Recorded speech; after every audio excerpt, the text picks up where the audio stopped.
Silakan masuk. Duduk.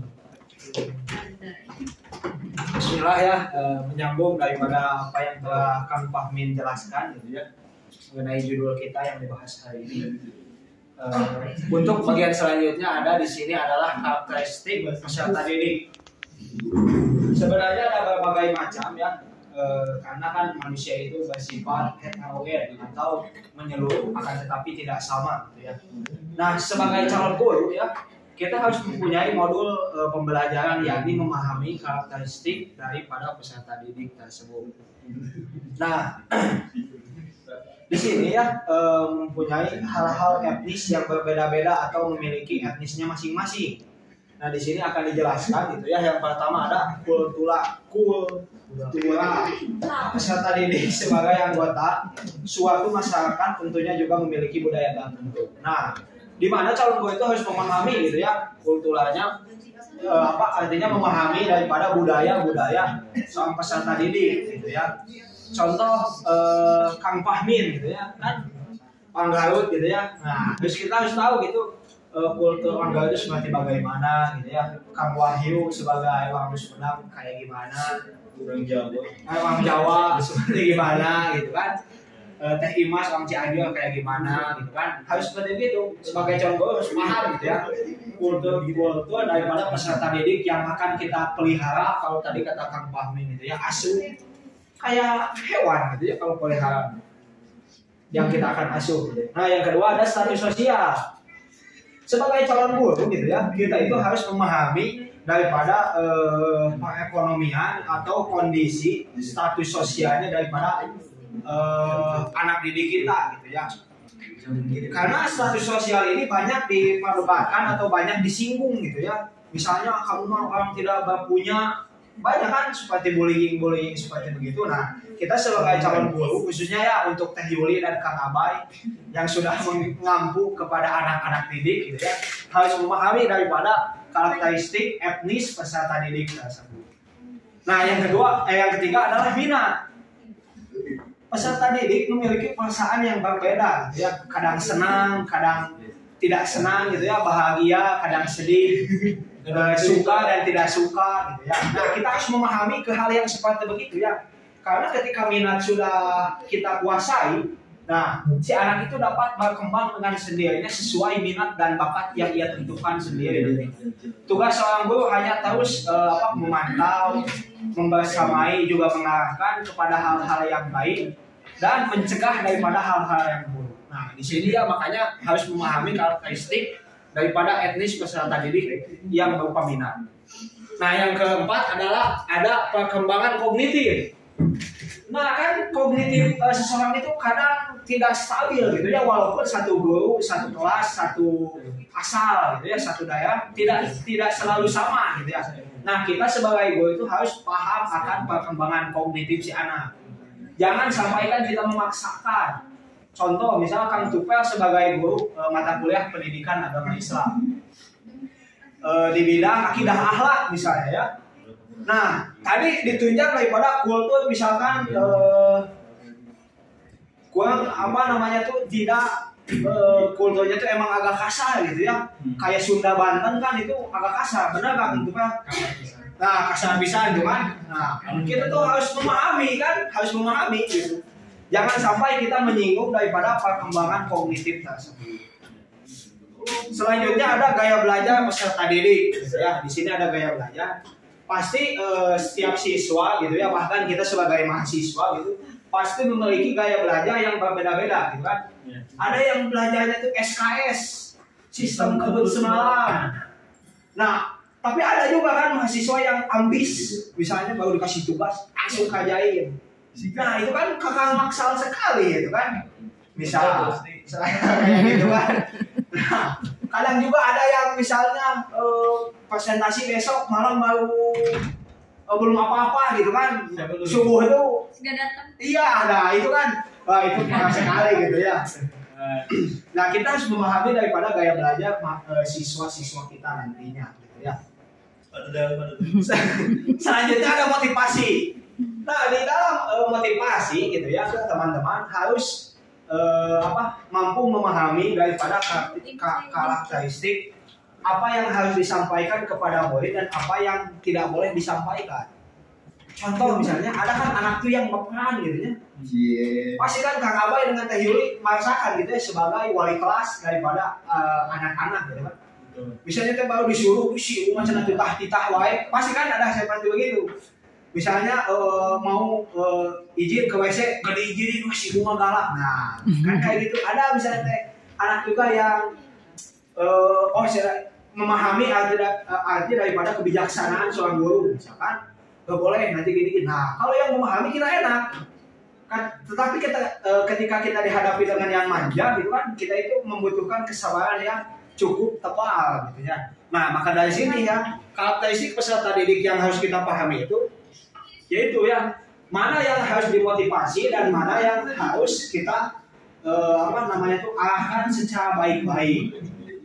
Nah, yang selanjutnya ada perkembangan emosi. Di dalam perkembangan emosi ini ya, anak-anak juga pasti tidak sama gitu kan. Ada yang merasa, ada yang sedikit salah ngerasa bikin dosa 5 tahun. Ada kan yang seperti begitu. Ada juga yang emang emosinya tuh stabil, cenderung stabil, kadang naik turun. Nah, kita harus memahami daripada karakteristik tersebut. Selanjutnya ada perkembangan sosial. Nah, dalam perkembangan sosial, peserta didik memiliki kemampuan untuk menyesuaikan diri terhadap norma-norma dan tradisi yang berlaku pada kelompok atau masyarakat. Nah, kita sebagai tamu ya, Husni misalnya sebagai tamu nih, dari Garut kan kuliah atau sekolah di Bandung. Nah, Husni kan otomatis sebagai tamu, sebagai penuntut ilmu, harus bisa menghargai dan tradisi apa yang telah dibiasakan daripada orang Bandung tersebut.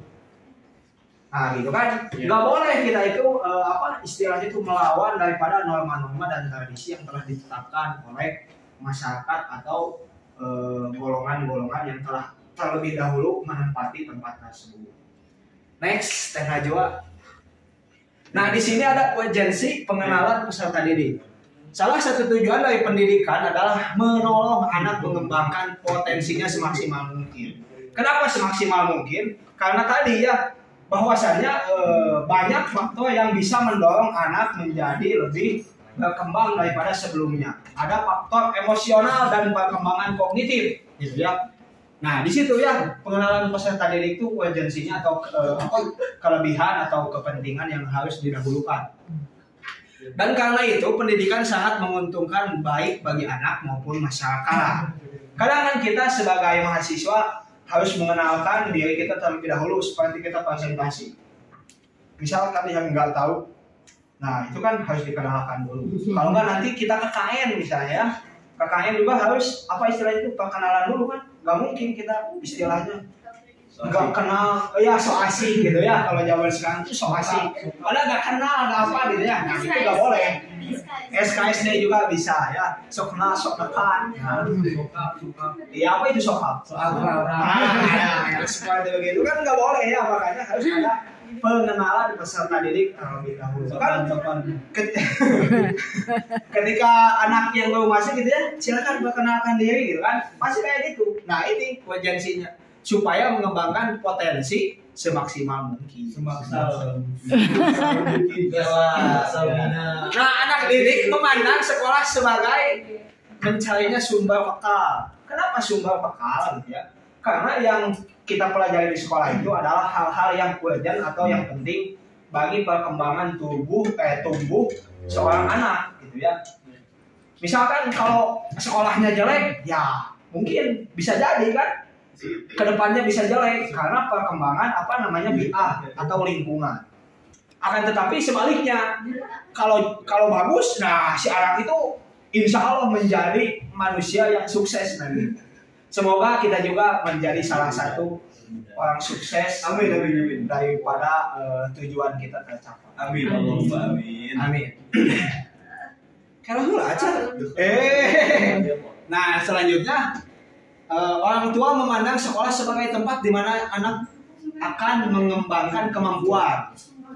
Nah, pasti orang tua itu kan menyangka kita itu selalu belajar, ya. Makanya nggak boleh melakukan daripada sekolah kita ya. Karena sekolah itu pasti memiliki tujuan yang sama ya sesuai Undang-Undang 1945 di dalam pembukaannya itu mencerdaskan kehidupan bangsa.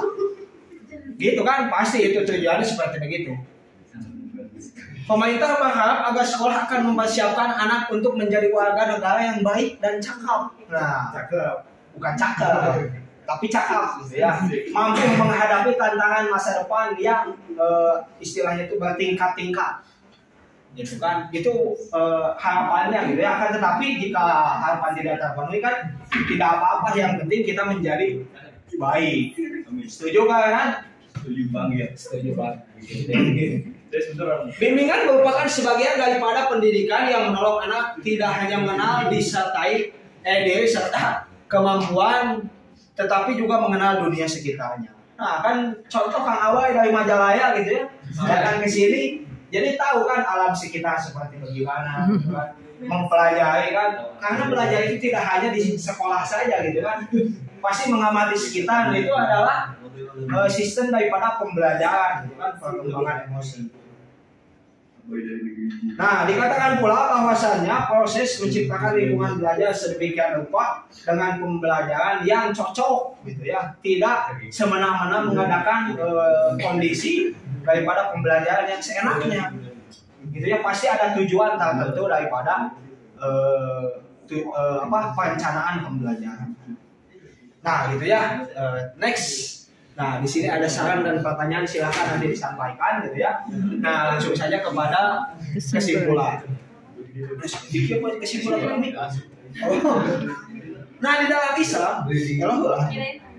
Islam, peserta didik dianggap sebagai amanah yang harus dihormati dan diberikan pendidikan yang baik. Kita sebagai calon guru ya, gitu, apalagi guru agama gitu, pasti mengedepankan yang ini ya, amanah.